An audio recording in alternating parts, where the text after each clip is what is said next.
오늘 제목은 어디로 가든지 하나님께서 이기게 하시느니라, 이 제목으로 하나님의 은혜를 함께 나누길 원합니다.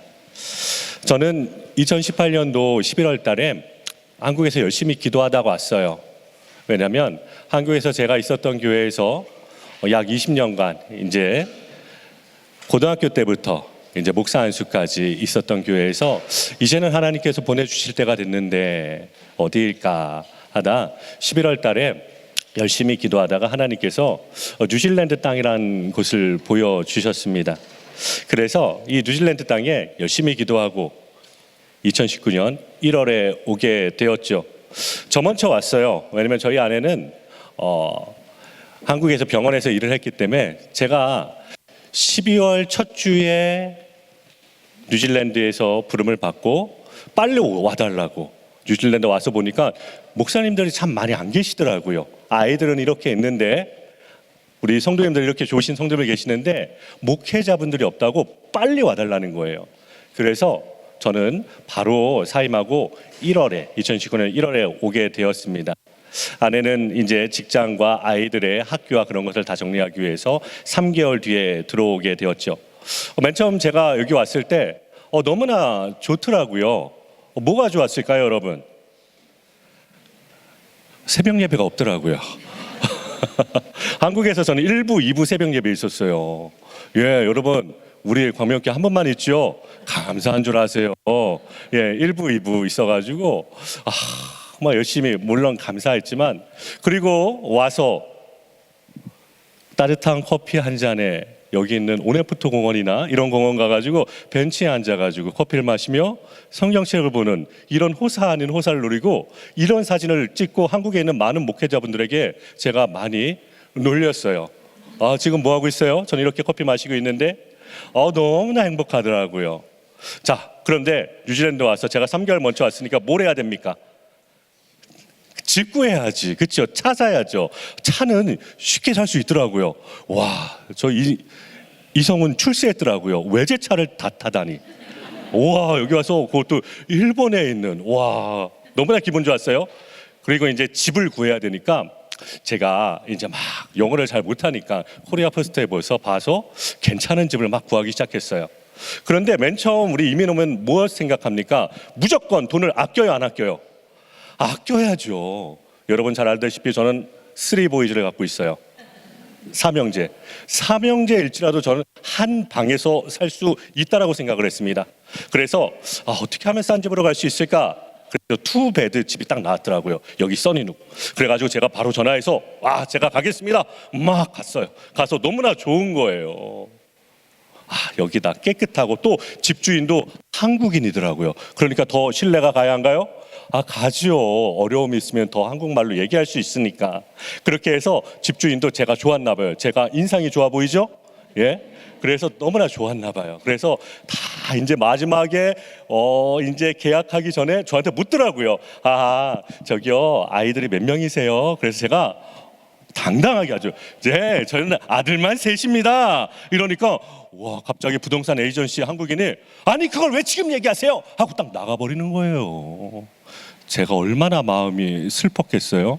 돌아오는 길에 제가 그때 플랫을 저기 미션베이 쪽에서 하고 있었는데, 제가 써니룩에서 미션베이로 돌아가면서 이 하버브리지를 넘어가면서 눈물이 쭈르륵 나더라고요. 하나님, 애가 많은 것도 됩니까? 그렇게 해서 시작을 하게 됩니다. 자, 너무나 근데 아내가 이제 4월 달에 돌아오는데 짐도 컨테이너로 오게 돼 있어요. 근데 집이 안 구해지는 거예요. 너무나도 마음이 조마조마하더라고요. 그때 우리는 무엇을 생각하면 됩니까? 다시 내가 이 땅에 왜 왔나? 처음부터 시작하면 되겠죠. 내가 이 땅에 왜 왔지? 그래, 교회 때문에 왔지. 교회 때문에 왔지. 한국의 부목사님들은 교회 어디 사시죠? 교회 바로 앞에 살잖아요. 그렇죠? 멀리 살면 새벽 예배 못 나와요. 그렇기 때문에 제가 당시에 사역했던 교회 시티 중앙에 겁도 없이 그곳에 집을 딱 어플라이 하는데, 우와, 투베드인데도 불구하고 저희를 받아주겠대요. 근데 막상 지금 와서 말씀드리는 거지만 들어가니까 1년 동안 햇빛이 없더라고요. 햇빛이 없고, 와, 투베드인데 700불 이상인 거예요. 2019년 초반에. 그러니까 너무나 비싸고, 그 당시에 오클랜드에 있는 이 대다수의 목사님들이 한국에서 어느 목사가 왔는데 겁없이 시티 중앙에 집을 얻었다고, 저 사람이 갑부 아니면 돈이 많은 사람 아니면 좀 이상한 사람 같다고 그런 소문이 들 정도였어요. 그래도 너무나 기뻤어요. 햇빛이 잘 안 드는 건 몰랐지만은 그래도 아내가 들어오고 아이들이 들어올 집을 만들고 예비할 수 있었다는 것에 너무나 기뻤습니다. 자, 4월 달에 저희 아내하고 아이들이 들어왔어요. 제가 한국에서 참 미안했던 것이 있습니다. 그것은 늘 아내한테 미안했어요. 왜냐면 한국도 부목사의 사례비가 많지 않기 때문에 아이들 셋을 키우기에 저 혼자의 사례는 안 되겠더라고요. 그래서 저희 아내가 매일마다 병원에서 일을 하게 됐어요. 그래서 제가 뉴질랜드 와서 다짐한 것이 있어요. 아내는 일을 안 시키고 내가 일하리라. 그래서 4월 달에 아내가 들어오자마자 제가 아주 준비한 멘트로 멋지게, 이제 일하지 마, 내가 책임질게. 그렇게 말했던 이유는 제가 그 당시에 3월 달에 일자리를 구했어요. 그것은 여러분, 여기 쇼핑센터 가면은 트롤리 아시죠? 이 트롤리를 미는 그 풀타임 잡을 갖게 되었어요. 너무나 기분이 좋았어요. 맨날 아내한테 미안했던 그 마음도, 그리고 아내는 아이들만 키울 수 있는 그 상황을 만들어준 것에 하나님께 감사했어요. 저도 열심히 사역하고 열심히 일하고 주말에 또 주일에 또 그렇게 열심히 일을 하게 되었죠. 자, 그런데 문제가 생겼어요. 너무나 열심히 일한 나머지 제가 한국에서 요로결석이 있었거든요. 자, 일한 지 한 2달 만에 살이 한 13kg, 12kg 빠지더라고요. 예, 우리 한국 사람들은 어때요? 일해도 느리게 해요, 빠르게 해요? 빨리. 트롤리가 좀 비어 있으면 안 되겠는 거예요. 막 달려가서 트롤리를 넣고 막 오버타임도 막 자진해요. 내가 이런데 퇴근을 못 하겠습니다. 내가 이것을 다 하겠습니다. 막 오버타임 하면서 하는데 몸에 드디어 무리가 생기더라고요. 요로결석으로, 여러분 결석 혹시 겪어보신 분 계세요? 예, 제가 결석일 때 어느 날 광명교회에서 막 울고 있을 때도 있을 거예요. 그럴 때 이상하게 생각하지 말고 결석이다라고 생각을 하세요. 예, 제가 그날 너무 아파가지고 저희 청년부 회장한테 전화를 했어요. 누구누가 좀 와서 나 좀 병원 좀 데리고 가. 근데 청년부 회장이 오면 제가 좀 얌전하게 체면을 차려야 되잖아요. 여러분, 절대로 그럴 수 없어요. 결석은 울면서 병원으로 가게 됐죠. 근데 병원에 갔는데 저를 막 이방 저 방으로 데리고 다니는 거예요. 막 검사도 많이 시키는 거예요. 저는 그때 잘 몰랐어요. 이 검사 받으면 이 돈이 얼마일까 너무나 걱정이 된 나머지 안 돼, 나 이렇게 조금 있으면 괜찮아지니까 빨리 몰핀 주사나 놔줘. 그거 주사. 근데 계속 검사하고 그 다음 날에 제가 퇴원을 하게 되는데 이게 다 공짜래요. 그래서 내가 또 괜히 호들갑 떨고 괜히 그랬구나. 다시 한번 느꼈어요. 제가 한국에서도 2번 병원에 실려갔었거든요. 결석하면서 느끼는 것이 있어요. 무엇이냐면, 주님, 제가 항상 찬양하면서 손들며 찬양하죠. 주님 위에 내가 목숨 내놓겠다고. 주님의 길을 가겠습니다. 주님의 십자가를 지겠습니다. 그런데 제가 하나님, 결석 때문에 이렇게 아파서 떼굴떼굴 굴르는 내 자신을 보니까 십자가에 달린 예수님, 나도 십자가에 달리겠습니다. 그렇게 못하겠더라고요. 이거 아픈 것도 이렇게 죽겠는데, 하나님, 역시 주님께서, 주님의 십자가도 주님께서 지게 해주신 줄 믿으시길 바랍니다. 주님께서 믿음 주셔야 돼요. 그 믿음으로 우리는 오늘도 살아가는 것입니다. 자, 그렇게 해서 제가 결석이 이제 병원에 1박 2일 하고 몰핀 주사를 맞고 결국은 이제 퇴원하게 되었습니다. 퇴원하게 되었는데 또 이제 일이 바쁘니까 트롤리를 이렇게 몰다가 트롤리에 열 몇 개가 이렇게 언덕에서 붙잡은 게 이렇게 내려오게 되는 거죠. 위험한 순간이죠. 그때 제가 아직도 젊은 줄 알았어요. 제가 딱 잡았는데 제 어깨가 인대가 늘어나게 되었어요. 근데 어떻게 해요? 일은 해야지 렌트비는 내잖아요. 그래서 그 다음 날부터 왼쪽 어깨는 그렇지만 오른쪽 어깨가 있고, 결석을 이제 입원하고 나오면은 바로 이 통증이 사라지지 않아요. 보통 진통제를 4알, 5알 먹고 일을 해야 되거든요.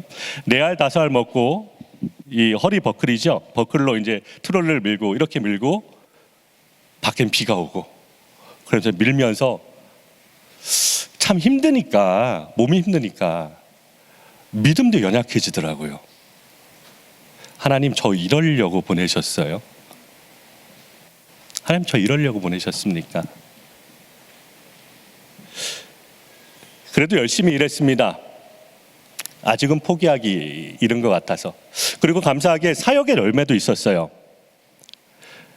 뉴질랜드 보니까 그 흔한 한국에서 흔한 여름 성경 학교도 못한 아이들이 너무나 많더라고요. 그 흔한 수련회, 청소년부 수련회를 못한 친구들도 너무나 많더라고요. 한국에서는 기본적으로 매년마다 너무나 많은 게 수련회인데 수련회를 하니까 아이들도 많이 와, 성도님들도 기뻐하셔, 어린이들도 기뻐해. 그리고 부모 오빠도 우리 어린이들 얼마나 순수하신지 아시죠? 아이들한테 찬양합시다 그러면 이어 식스 아이들도 이렇게 찬양하는 모습을 보고 너무나 놀랐어요. 한국은 초등학교 6학년만 돼도 뒤에서 이렇게 팔짱 끼고 있거든요. 어디 한번 해봐라, 내가 끝까지 하나. 그리고 저희 아내와 저는 또 저희 아내는 찬양팀을 맡았기 때문에 찬양팀에 있는 청년들도 집으로 불러서 일주일에 한 번씩 밥을 먹고 이렇게 비록 좁은 게라지였지만 게라지 밴드라고 하나요? 거기서 찬양팀 연습을 하고 너무나도 기뻤어요. 너무나도 기뻤어요. 그런데 제가 일을 계속하다 보니까 주중에 열심히 일하고 말씀을 준비해야 되는데 말씀 준비를 못 하겠는 거예요. 말씀 준비가 하다 못해 남이 밀어서 하는 생명력 없는 말씀을 전하는 거예요. 그리고 급기야는 내가 목사인가? 내가 목사 맞아? 정체성이 흔들리더라고요. 약 일한 지 1년 가까이 됐을 때 아내한테 이런 말을 합니다. 내가 이렇게 살면 죽을 것 같아. 목사로서 이렇게 살면 죽을 것 같아. 내가 일을 그만두고 말씀 전하다 죽고 싶어. 아내가 흔쾌히 허락을 하시더라고요. 그 말의 뜻은 무엇입니까? 아내 보러 일하는 소리잖아요. 제가 이제 일을 그만두고 목회에만 전념을 하게 되었습니다. 근데 역시 우리 하나님께서는, 좋으신 하나님께서는 한 달 뒤에 저희 아내를 여기 노인 요양원에 풀타임 우리 요양보호사로, 우리 케어기버로 취업을 해주시더라고요. 너무나도 감사하더라고요. 역시 그래, 머리는 알았지만 실천하기가 참 힘들더라고요. 하나님께 목숨 걸면 다 해결해 주시는데 또 한 번 돈 앞에서 연약해지는 부끄러운 목사의 모습이 보이더라고요. 아내가 열심히 일합니다. 풀타임으로 일했으니까 얼마나 감사해요. 열심히 일해요. 그러던 나중에 코로나가 터졌죠. 여러분, 이 코로나가 터지니까 더 감사하더라고요. 헬스케어는 필수로 일하는 직업군이라서 일을 계속할 수 있대요. 저는 집에 있지만. 그래서 헬스케어 그리고 케어기버는 또 코로나 기간 때 카운트다운, 파킨세이브도 줄 안 서고 먼저 들어갈 수 있대요. 예, 집안에서 엄마만을 기다리는 남자 4명이 기다리고 있잖아요. 아이들 셋과 저와. 애가 먹을 것도 잘하고. 그러다가 코로나가 끝나고 어떤 일이 있었죠?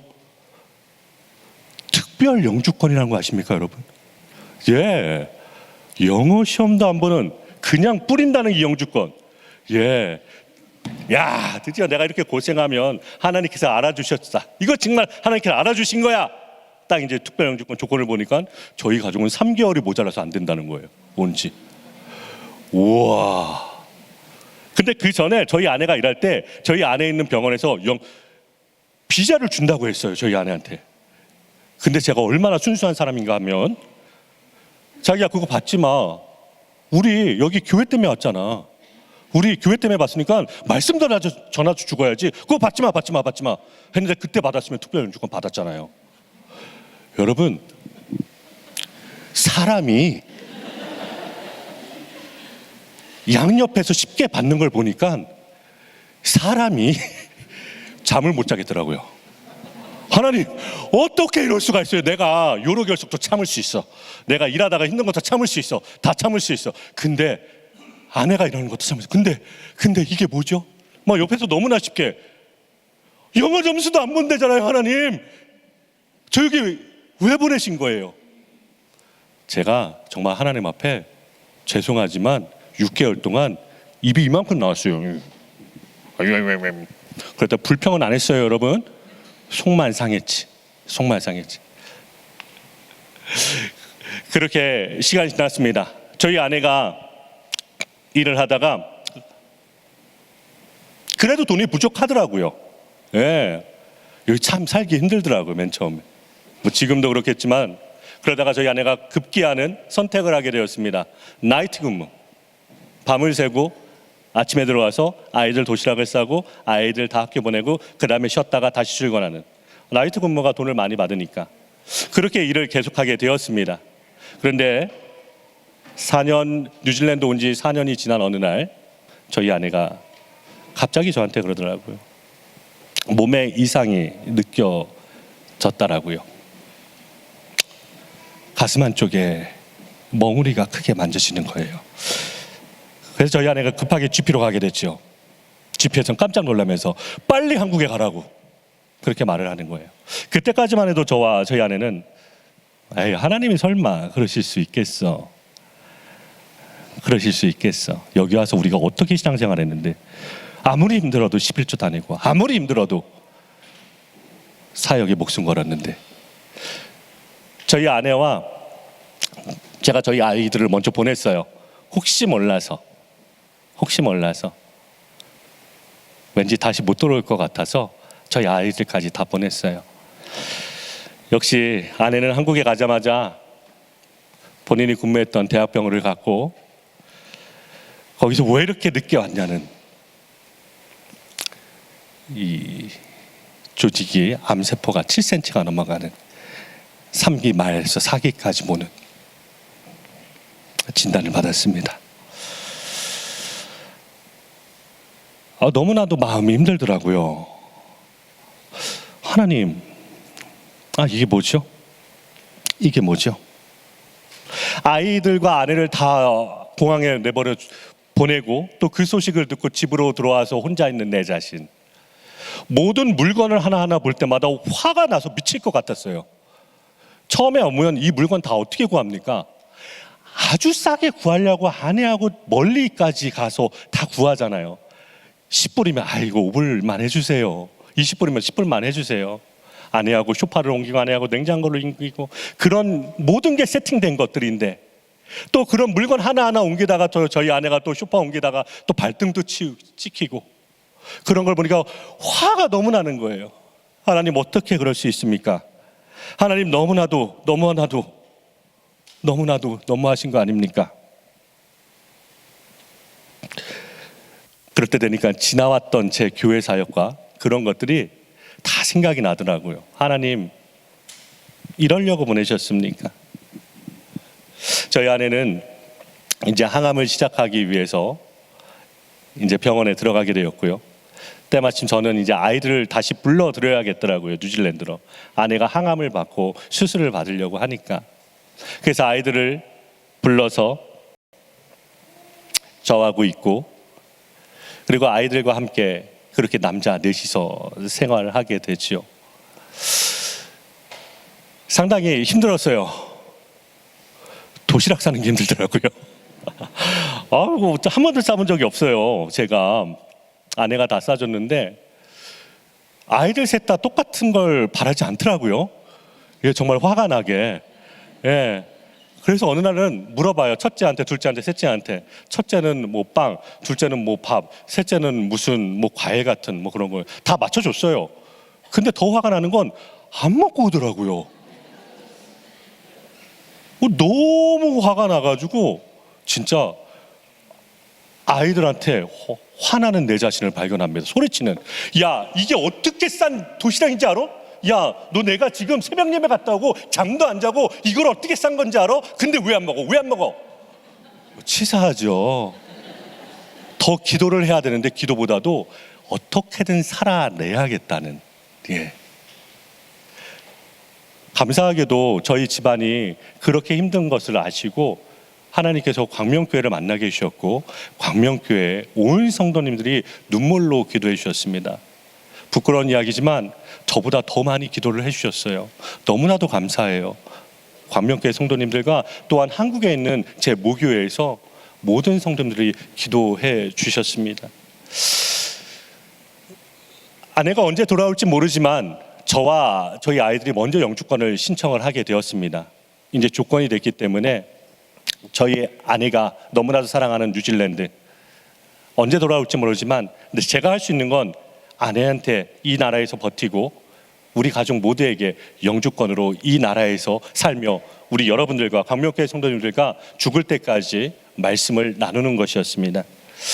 그렇게 우리 아이들과 도시락과 또 그렇게 아이들과 이렇게 살아가면서 하나님께서 살아갈 수 있는 힘을 주셨어요.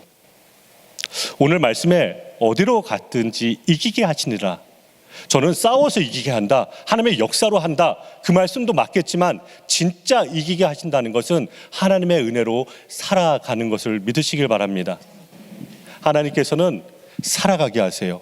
그리고 하나님의 때에 하나님께서 역사하여 주십니다. 제가 아이들과 있으면서 복병을 만나게 돼요. 전혀 예상치 못한, 사람이 힘든 것을 예상하면 좀 준비할 수 있잖아요.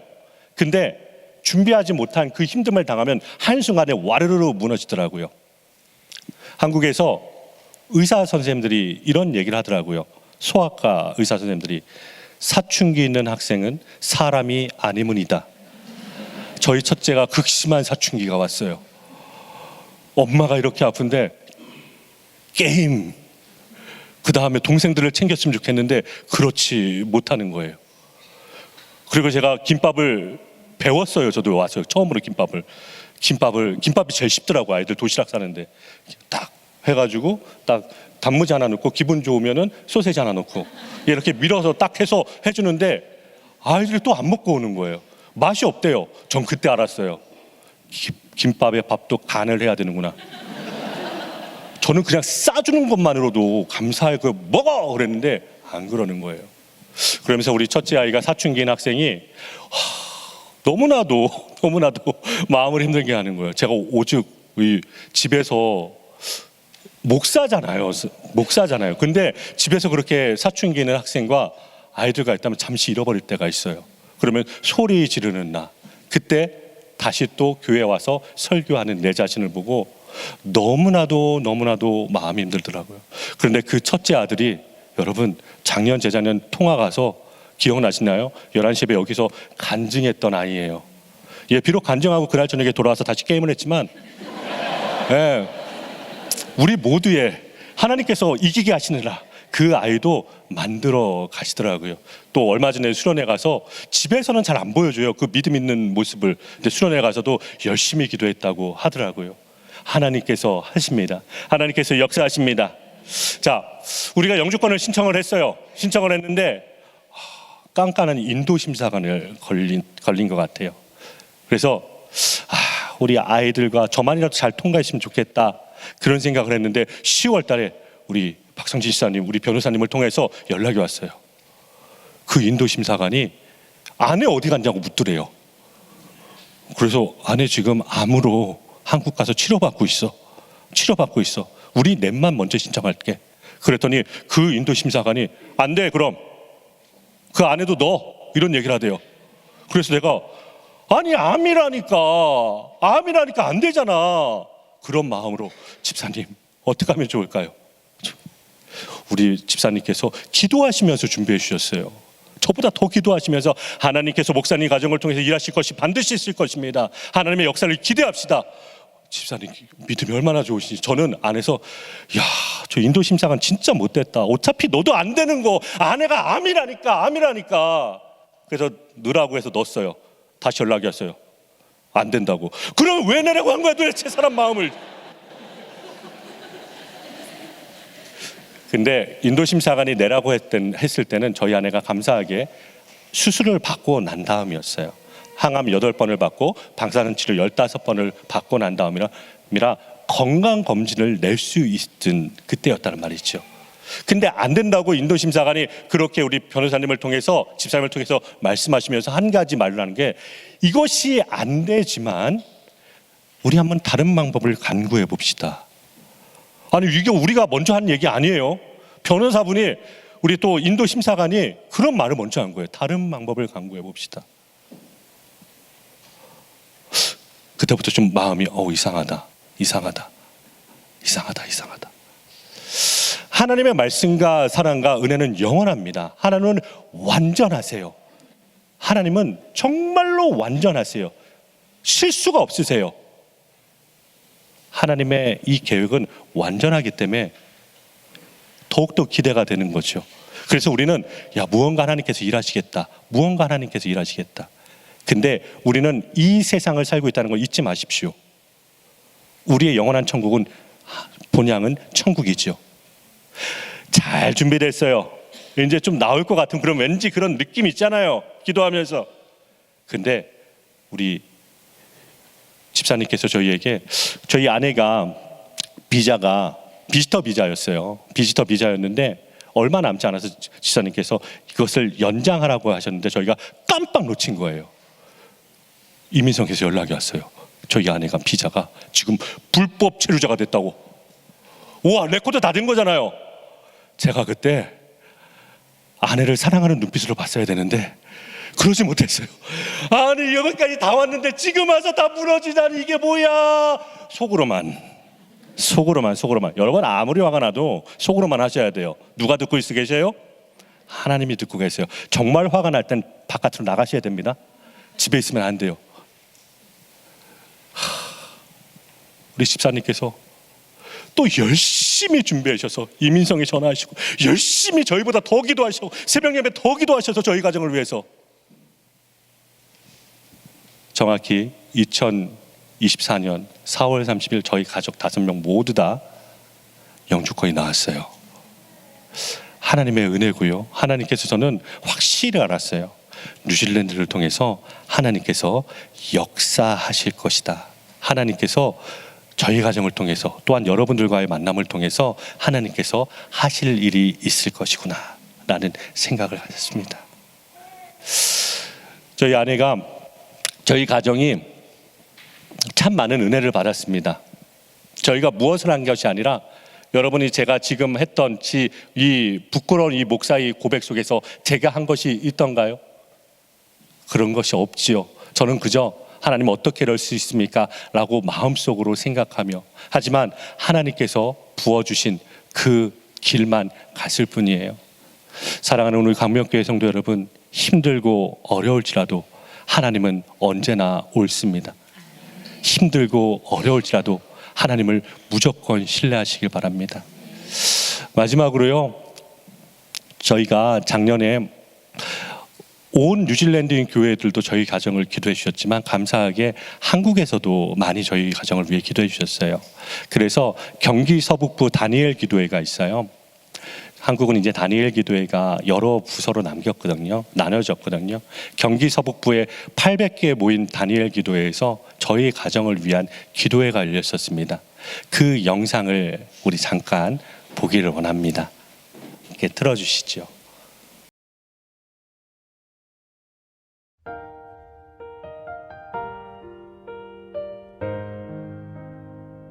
한국과는 전혀 다른 환경 가운데 적응하며 뉴질랜드 이민 목회를 이어가던 중 2022년 겨울 유방암 초기의 증상으로 의심되는 작은 멍울을 발견했습니다. 하지만 비자와 비용의 문제로 병원 진료를 미루고만 있었습니다. 그저 기도하며 아무 일 아니기를 바랬죠. 그러나 점점 빠르게 커지는 멍울로 인해 인근 병원을 찾았고, 예상대로 의사는 유방암을 의심했습니다.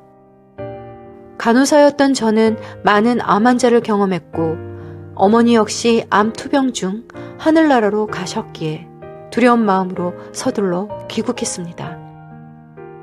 검사 결과 전이 중인 유방암 3기 진단을 받았습니다. 이러한 사실은 곧 사역 중인 오클랜드 강명교회와 모교회인 부천 주안교회에 알려졌고 부모님과도 가족과도 같은 성도님들의 간절한 기도가 시작이 되었습니다. 그러던 중 작년 경기 서부지부의 원데이 다니엘 기도회의 사랑의 헌금 대상자로 선정이 되어 얼굴도 이름도 모르는 수많은 한국교회 성도님들의 기도와 사랑이 함께 더해졌습니다. 이 기도와 사랑의 힘으로 8차례의 선행 항암 치료 후 유방 및 림프 절제술을 무사히 마쳤습니다. 또한 수술 후 부작용 없이 빠르게 잘 회복되어 지체 없이 16차례의 방사선 치료까지 모두 계획대로 받은 후 11월에는 뉴질랜드로 돌아갈 수 있었습니다. 이번 4월 초 재입국하여 수술 후 6개월 검진 결과 전이 소견이 없다는 기쁜 소식을 들었습니다. 이 모든 것이 하나님의 은혜입니다. 사실 거의 1년 동안 남편과 새아들과 떨어져 홀로 감당해야 하는 치료 과정은 외롭고 두렵고 고통스러운 시간이었습니다. 하지만 다니엘 기도회를 통한 수만 성도님들의 간절한 기도와 사랑은 영과 육을 치료하시는 주님과 더 함께할 수 있는 행복한 시간으로 변화시켜 주었습니다. 지금 저희 가정은 하나님께서 2018년 다니엘 기도회를 통해 인도하신 뉴질랜드에서 맡기신 사역을 기쁨으로 감당하고 있습니다. 아마도 제가 아직 감당할 사명이 있기에 주님께서 저를 다시 온전케 하셔서 이 땅으로 보내신 줄 믿습니다. 저는 얼굴도 이름도 모르는 수많은 성도님들의 간절한 기도와 사랑에 빚진 자입니다. 다시 주신 이 생명의 시간, 주님을 더 사랑하며 한 영혼 한 영혼을 위해 더욱 기도하며 섬기며 살기를 소망합니다. 기도와 사랑의 헌금을 통해 나눠주신 성도님들의 사랑에 감사드립니다. 모든 영광 주님께만 올려드립니다.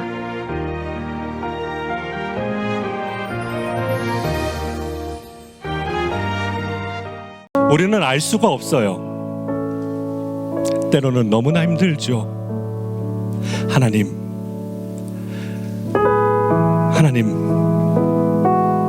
왜요? 라는 말을 상당히 많이 하잖아요. 근데 오늘 하나님께서 우리에게 견디게 해주시고 살아가게 해주십니다. 그리고 오늘 우리에게 말씀하십니다. 나를 무조건 신뢰하렴. 나를 믿고 따라오렴. 내가 너를 통하여 나의 일하심을, 나의 계획을 보여주리라. 여러분, 지금 어떠한 것으로 힘들어하고 계십니까? 어떠한 일이 가로막고 있고 어떠한 일이 나의 생각과 다르게 진행되고 있습니까? 설령 그것이 우리의 생각과 다를지라도 우리 하나님을 의지합시다. 우리 하나님을 무조건 신뢰합시다. 하나님께서 반드시 하나님의 때에 하나님께서 역사하실 것입니다. 우리의 문제는 이 문제를 나의 힘으로 해결하려고 하는 것이 있는 거예요. 하나님, 나의 문제를 내가 포기할 수 없습니다. 나의 문제를 주님께 드리며 나가기를 하오니 나의 문제를 받아주시고 주님의 믿음의 기도로 주님께 올려드릴 수 있게 해달라고 우리 이 시간 다 함께 기도드리겠습니다.